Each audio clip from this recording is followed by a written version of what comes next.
So my name is Kate and I'm your host for this evening. So you're watching Qcafe. Ayan, your favorite weekly online tambayan here at Muzen Core. I'm so excited for this evening because we have a really exciting guest with us tonight. As I was watching the video, unfortunately, because of her very full schedule, she's in lock in taping right now.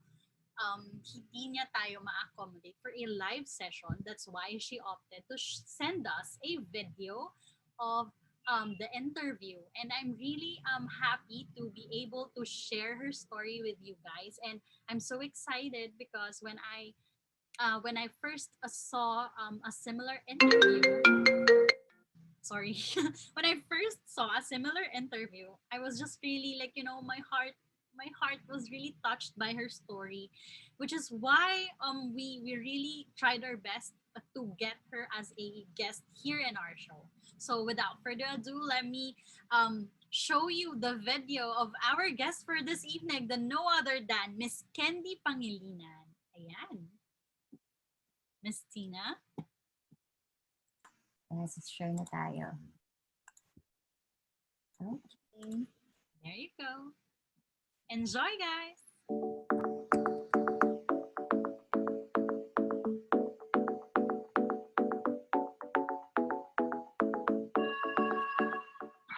Hello everyone, I am Candy Pangilinan. I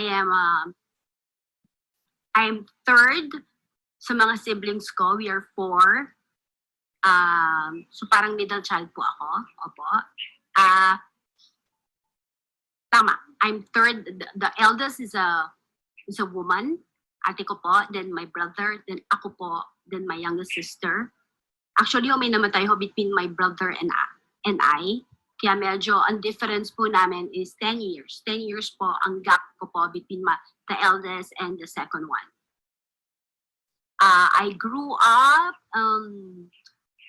in a close-knit family. I grew up with my mom because my dad died early. Namatay po siya 8 a.m. Hindi, joke po.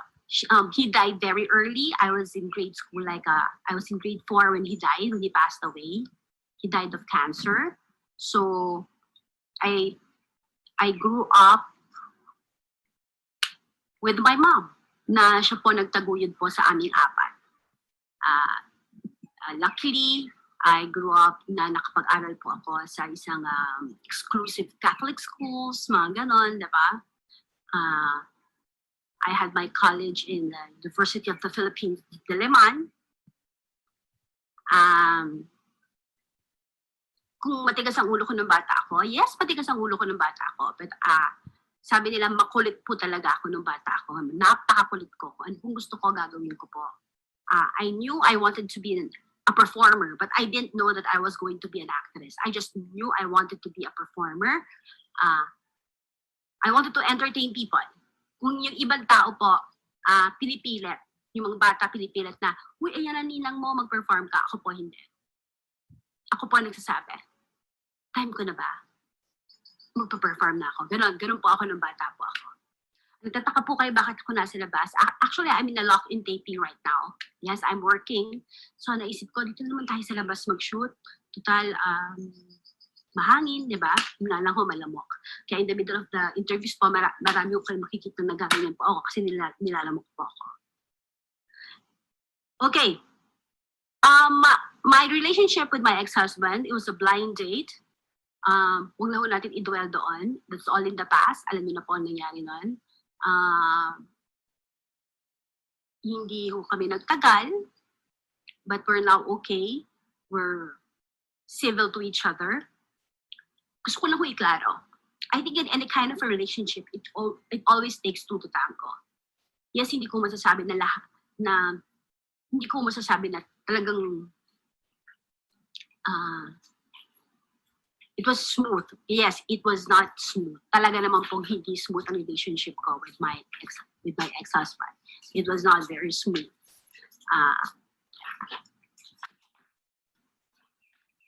But it really takes two to tango. Sabi nga nila, mahirap po makipag-away mag-isa. In other words, kung hindi ko pinatulan siguro lahat ng away, siguro po walang away. Di ba? It takes two to tango. Sa lahat naman ng klase ng relasyon, mag-ina, mag-ama, mag-asawa, kapitbahay, magkaibigan, employee to employer, it always takes two to tango.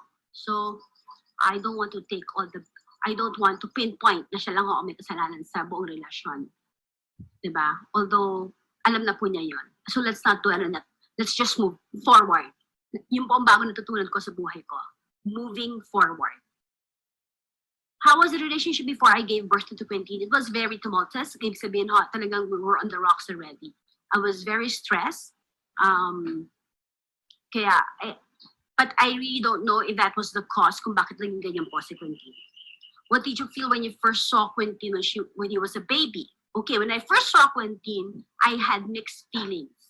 Kasi ang mga napapanood ko po sa pelikula, ito po, honest lang po ako bilang nana. Yung nakikita ko sa pelikula, pinakita niya parang, oh, ang cute niya.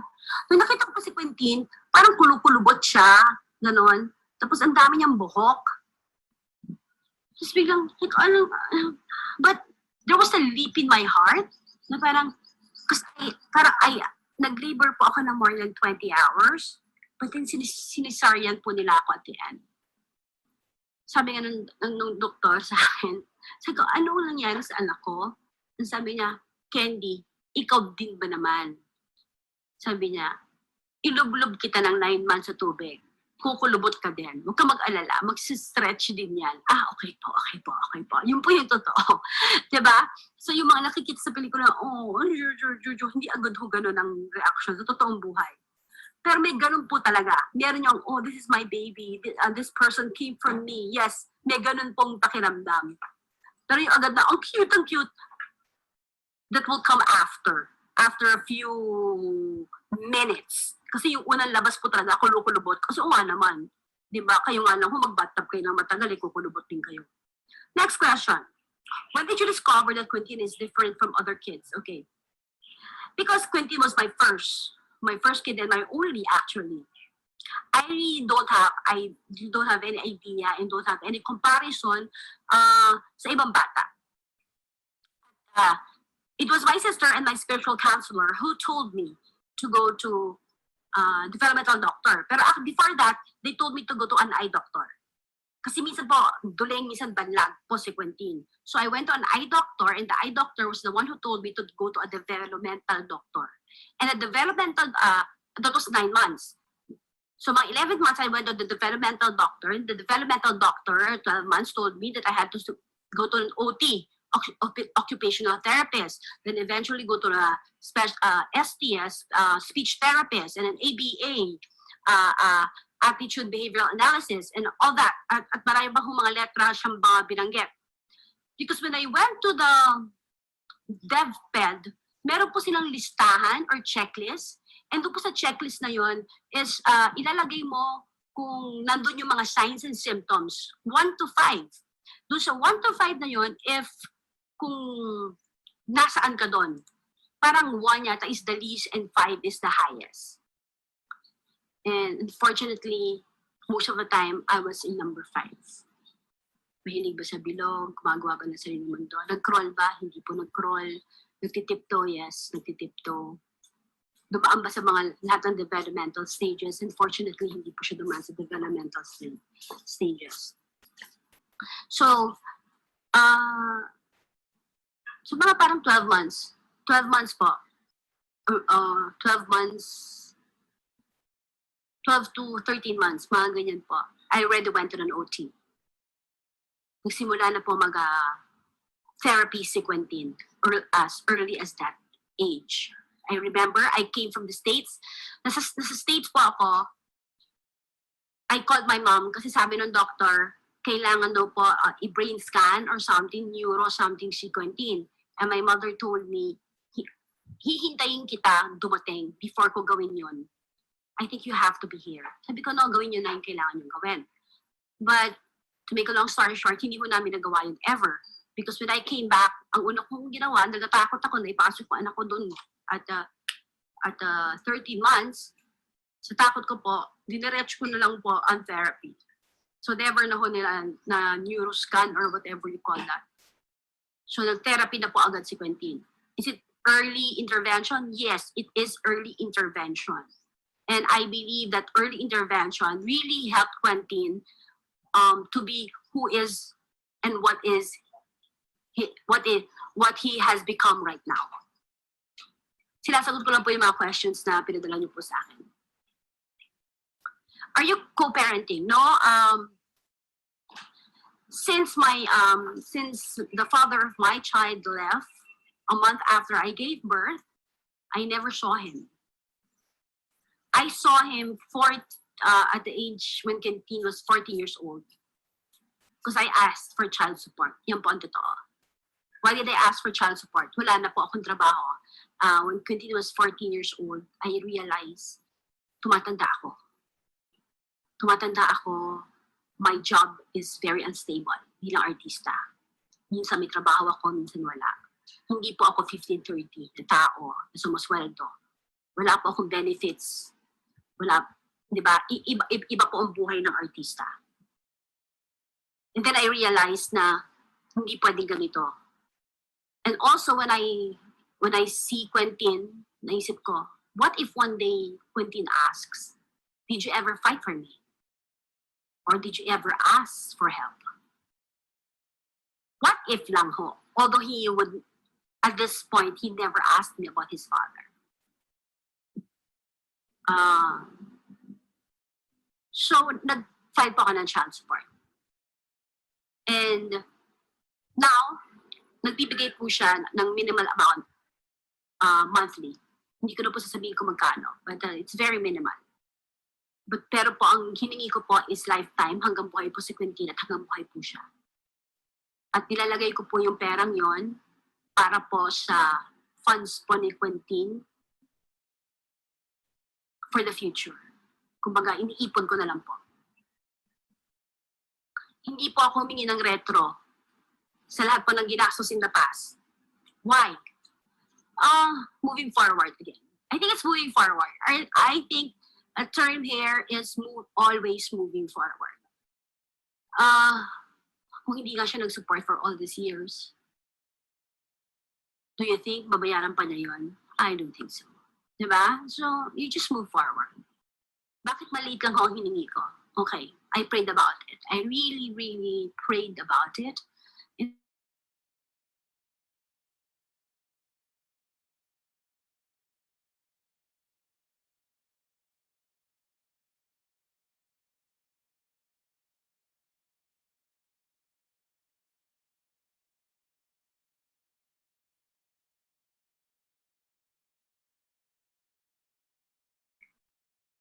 I don't think what's going on his mind.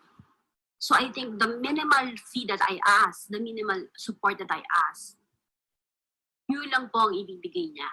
At tama naman po ako. Yun lang po talaga ang ibibigay niya. Para makita niya yung sincerity na I am not here just because I want your money or pinagkikitaan kita. It's not that. It's not really for me. Kasi baka yun ang iniisip niya na, di ba? Because we cannot control what others think about us. That is one thing I've learned. You cannot change people, and we cannot control what other people think about us and what other people perceive about us. But we can actually try to help them. Hindi try to help them. Ano ba, limit or at least change their minds or, diba, yung adjust the way they think. So, ako na po ang gumawa ng paraan. So, kahit minimal po yung hiningi ko, I am very grateful. Because I know that one day, that will be very helpful for me and for Quentin. Kasi nga po, very unstable ang job ko. Diba po? Bilang artista, tumatanda na po ako. At hindi ko po alam kung hanggang saan at hanggang kailan po may kukuha sa akin bilang artista. At hanggang saan at hanggang kailan po ang lakas ko bilang tao. At I don't know what the future brings us, di ba? So, I really have to ask for help for Quentin. Yes, as a single mom, is it pride? Yung unang pride po talaga, ayoko humingi ng tulong. Kasi feeling ko kaya ko naman. May ganun po ako. But at the end of the day, you are actually also helping the other person. Di ba? For him to be able to fulfill his task and his responsibility and his obligation. Yung task, yung pagkagawa sa kanya as a father, you're also helping him when you ask for his help. So, yun din po ang sinabi sa akin ng aking spiritual counselor. Nagsabi sa akin, sige na, you know why, Candy? That will be also, you're also helping him to do his task and obligation and responsibility. So, you have to ask for child support. It's not for you. It's for Quentin. Yung pride, take it out. Take it out. And then I realized, it's true. The minimal amount, hindi naman talaga makakatulong sa akin yan. But eventually, siguro, dagdag, it will help in the future for my child. So, if you're a single mom right now, at inisip mo, hindi ako hingi. Believe me, ask for help, kahit minimal po. Then, ipunin mo. Huwag mong dalawin. And then in the future, lalaki din po yan. And it will help your child. Or ilagay mo for insurance or for whatever. Diba? If it's co-parenting, meaning kung nagpapakita po siya or dinadalaw niya si Quentin, hindi po. Though I'm open to it, I told him several times, maybe he's not yet prepared. Do I judge him for that? No. I understand. How are you able to accept everything that's happened from your marriage and family life? Wala. How or why? I think the question is why. Why do I accept? I have no other choice but to accept. I think, how do I accept? I just accepted with a lot of prayers because, again, it's moving forward. It's moving forward. How do I accept it? First, I had to process myself. I had to forgive. I had to pray a lot. I had to also accept that may kasalanan din po ako, kaya nangyari po ito. Hindi mayabang ako. Mayabang ako kasi akong kumikita. Yung mga ganung bagay, di ba? You also have to accept na may kasalanan ka. Kasi if you do not accept na may kasalanan ka, at siya lang ang may kasalanan, pwede ba yun? Hindi eh. I also admitted na may kasalanan ako. How did I accept it? I just did. But it was a process. It was really a process. First, I forgave myself. First, I admitted that may kasalanan ako. Second, although ni-explain din sa akin ng spiritual counselor ko that most of my sins were reactionary sins because it was reaction to what he was doing to me. Second was, I had to forgive. I had to forgive myself and I had to forgive him. And I had to forgive the other person who was with him. Was it hard? Yes, it was hard. But I wanted freedom. And then there's one thing I realized. When you forgive, it is not for them. It is for you. It is for me. I was forgiving for my freedom, not for them. And I don't need them. I don't need to talk to them for closure. Because forgiving, happiness, closure, it's all a choice. And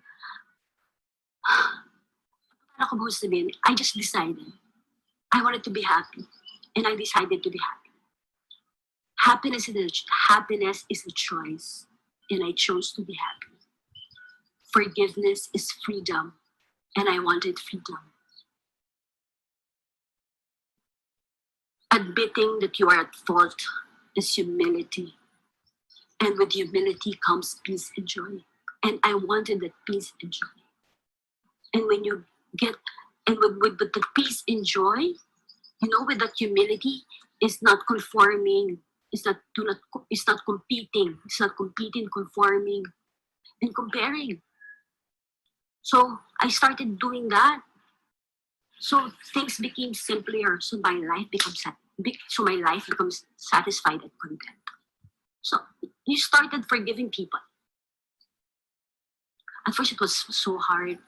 Then there was a prayer by Grandis pa nga yata yun. Binabanggit ko na prayer. Then I had to say their names. Gabi-gabi, iniiyakan ko yun.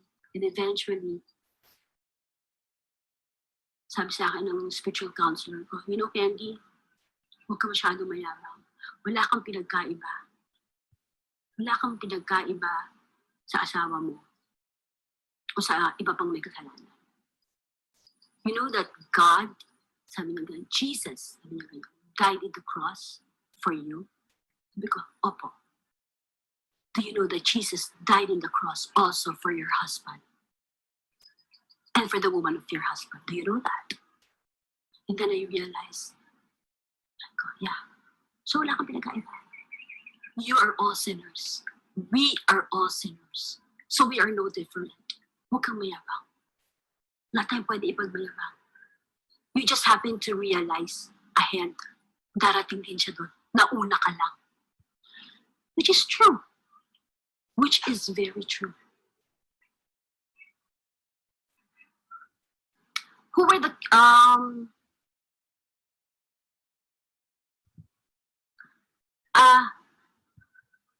what happened to my family life? Okay.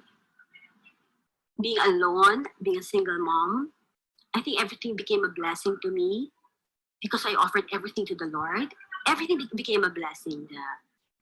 Everything lang ho. Everything just came to the right place. It fell into the right place.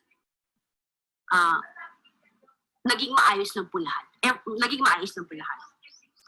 Who were the key people who helped you in raising your son? Who were the key people? The key people was my spiritual counselor, was one of them. My doctors, the therapists. The doctors and the therapists were key people who helped me raise my child. Who else? Of course, my mother. My mother was always with me, who was living with me. And my youngest sister, who is a psychologist, was living with me also. At hindi po natin pwedeng tawarin po ang lahat po ng kasambahay ko po, who is very loyal to me. I also had my yaya. Then, buhay pa po ang yaya ko noon. Nagpalaki po sa akin. Kasama ko rin po siya, kaagapay ko rin po siya sa pagpapalaki po kay Kunti. There was a lot of people na kasama ko po actually. And of course, the community that I was with. I was with the prayer community during the time. And I involved Quentin. And they, with the grace of God, they accepted Quentin. So, kasama ko rin po sila sa pagpapalaki kay Quentin. I think kung ngayon, looking back, ang dami po kasama ko sa pagpapalaki kay Quentin. And I think more importantly, I think God was with me. Pinalaki po ng Panginoon si Quentin. Di ba po? Ang dami yung mga madre na pinagdadasal sa Quentin. So pinalaki rin nila si Quentin. Looking back, how is Candy Pangilinan 15 years ago different from today? Oh, malaki ang pinagbago ko. I will not be talking like this 15 years ago. Talagang hindi. I would be full of anger maybe. Yabang, mayabang po ako. Napakayabang ko, napakataas ko, napakagaling ko. Baka nakakatawa lang ako, pero feeling ko mas nakakatawa po ako ngayon. So mayabang pa rin ako. Kasi feeling ko mas nakakatawa ako ngayon. Hindi ko alam. I think I'm a different person. I'm more understanding. Marami po akong bagay na hinahayaan na lang at hindi pinapatulan. Dati kasi sinispatol ako. Ngayon hindi na. Hayaan ko na lang. Alam niyo po yung attitude na wala lang. Before I even understand that. Sabi ng special counselor ko, you have to learn na tanggapin yung wala lang. Yung kahit anong naririnig mo, ang sagot mo lang, wala lang. Sabi ko, anong wala lang? Sabi ko, I am an actress. I am a merchant of emotions. Hindi po ako pwede sa wala lang. Because that is my job. Paano po yung wala lang? Sabi niya, wala lang. Wala lang yung hindi ka nasasaktan, hindi ka nagagalit. Pero hindi ibig sabihin indifferent ka. Wala lang. It doesn't really matter. Ngayon naintindihan ko na, wala lang. Pwede pala yun. Pwede pala yung wala lang.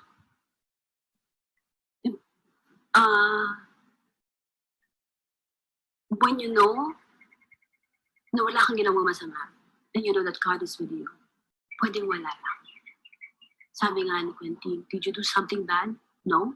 Then you don't have a problem. So wala lang. Diba? Which is true. How is your relationship with Quentin today? Oh, we're good. Alam niya pong nanay niya ako, pero mas madalas ang tingin niya po sa akin playing. Alam niya pong kampi kami. Alam niyang kampi kami. I know my son misses me a lot right now because I've been in lock-in for more than 2 weeks po. We're very good. We talk a lot. We share a lot of things. We are okay. He enjoys vlogging. I try to do means and ways and things for him to mature. I'm preparing him for the adulthood, which is very hard. But I just leave it in the hands of God. Okay kami ni Quentin. Maayos kami. Okay naman kami. Ay, nawala po yung question. Babalikan ko po.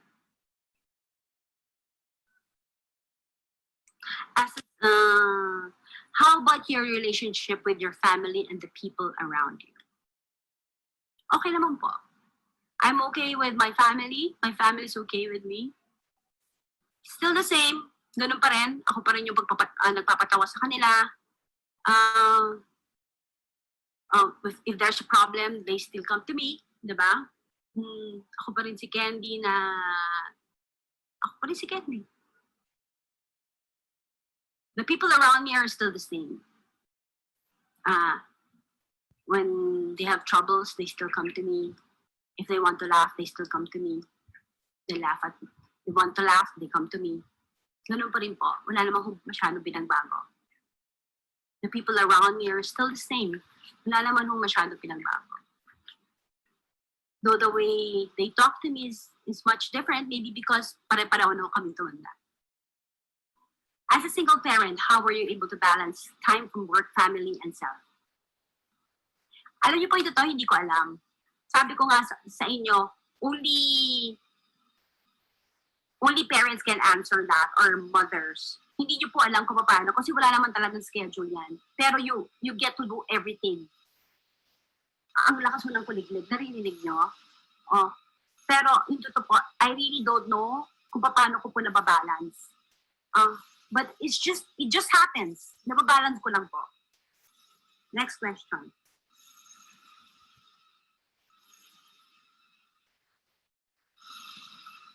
Any message to single parents who are going through similar challenges? Okay. To all single parents, mothers or fathers who are going through the same challenge of raising your child alone, isa lang po masasabi ko, move forward. Past is past. Okay po? Forgive. I did not say forget. Because if you forget, you will not remember the lessons that you've learned from it. But forgive. You have to forgive. Once you forgive, you will have freedom. And once you have freedom, you will be able to do a lot of things. And then move forward. Just move forward. Think of ways and means for you and your child. May tanong po dito, will you be able to fall in love again? Only God can answer that. I want to, if God will allow me, if there is someone who will accept me and my child, why not? Diba? Please buy a copy of my book, Mommy Dear, Our Special Love. Meron po sa Shopee and Lazada. Yun po, maraming salamat po. Tatapusin ko na po ang interview na ito kasi po napakaingay na po ng mga kuliglig po. Pero sabi nga nila, parang hindi nga single parent. Kahit gaano kaingay ang paligid po natin, everything is happening around us, which is true. When you're a single parent, there's so many things happening around you. Dami ingay yan, sabay-sabay po nangyayari yan sa likod natin, diba? Totoo po yan when you're a single parent. But then again, you just need to focus on what is important. Yung mga simpleng bagay, trivial things, does not matter anymore. Because there are bigger battles that you have to face. Yung mga, siguro, paano ko na-balance yung buhay ko? I will go back to the question. Marami po akong bagay na hindi na pinapansin at hindi na pinakikalaman. There are so many things that I realized it doesn't matter. And it is beyond my control. Pag hindi ko po kaya ayusin, I just let go. I cannot control it. If people don't like me, wala po ako magagawa. You know, you cannot please everyone. You cannot change people, but you can only change yourself. I realized, ito for single parents, ito pala message ko. The greatest revenge is to live a good life. So live a good life with your child. And that is your greatest revenge. Diba? Hindi ka nagkasaya, wala kang sinaktan. Just live a good life and pray a lot. Thank you. Okay, so there you have it. Our guest for this evening's episode, Diary of a Single Mom with Candy Pangilinan tonight at Musen 4. So you have seen yung kanyang kwento. Okay, I have to take over for Kate on her behalf because of some technical concerns. Well, what can I say ba? What can I say as a single parent myself? I'm a single mom and I can really relate to Candy's situation. Especially, there's Kate. So I was just sharing that I can really relate to what Candy was feeling, the situation that she has. Well, I have a daughter. I'm raising my daughter alone. And yes, it takes a village to raise a child, di ba? I can't do raising a child alone. Ano pa si Candy that his son is has a, how do you put it? Has a special case, no? Merong special needs for her to attend to aside from her busy schedule. But this types of people like Candy and fellow super moms like us, grabe. You really wouldn't know how are you able to balance things. But you have to do it for the sake of your child. Kasi wala silang ibang dedependahan. Wala silang ibang, they cannot rely on anyone else but ikaw. Naiyak ka ba, Kate? Ako naiyak ako eh. When I was watching the video of Candy. Yeah, my biggest takeaway is basically about forgiveness. Sobrang nakarelate ako sa kanya when she was talking about how she wanted to forgive others para sa kanya, not for those people entirely. And then what I loved about her story was when she shared na parang she accepted the fact that she was at fault as well. Sabi niya doon, mayabang din siya, and then she was saying na parang sabi sa kanya ng counselor niya, Jesus died for her. And also, Jesus died for these people as well. These people who hurt her. So, sino siya? Para like, you know, to put herself up on a pedestal o kaya, alam mo yon, kahit paano pa siya magkaka-pride. Totoo. Why? She has to like, you know, be a better person. So, it's her strength as a mother to persevere, to fight for her son, to like, you know, at the same time, be there for herself. Kasi diba, it's really a constant, like, you know, how can you be a mother if you're not there for yourself as well? So I'm really excited to like, you know, hear more of what she and Quintin will do in the future. I am a fan. I am watching their vlogs. Ako Sobrang rin. nakakaaliw yung anak. Yeah, their YouTube channel. Yes. Really inspiring. They have a game that's really inspiring for people, especially mothers who have children with autism, children Mhm. with special needs.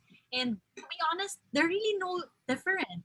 They just need extra care, pero they're still Mhm. children, 'di ba? Yes. And tama talaga na pinaglaban talaga niya yung rights din ng anak niya to like, fight for support from her husband, ex-husband.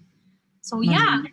I think our viewers right now would really like benefit from stories like this. They'd understand the perspective of like, of a mother who is doing this for her children. So I hope you guys learned a lot from tonight's interview as always, and we're so happy that you're here, and we hope we earned the privilege of your time. Thank you for joining us, and we're looking forward to see you again on our next episode next month. So I'm so excited to see you again, guys. We'll be sharing with you more stories. We'll be asking you more questions. We'll be there for you for that's all for us tonight, everyone. Have a great week ahead. It's only the midweek, so I hope this powers you through the week. And yeah, so basically that's it. Stay safe, everyone. Have a nice weekday ahead. Bye.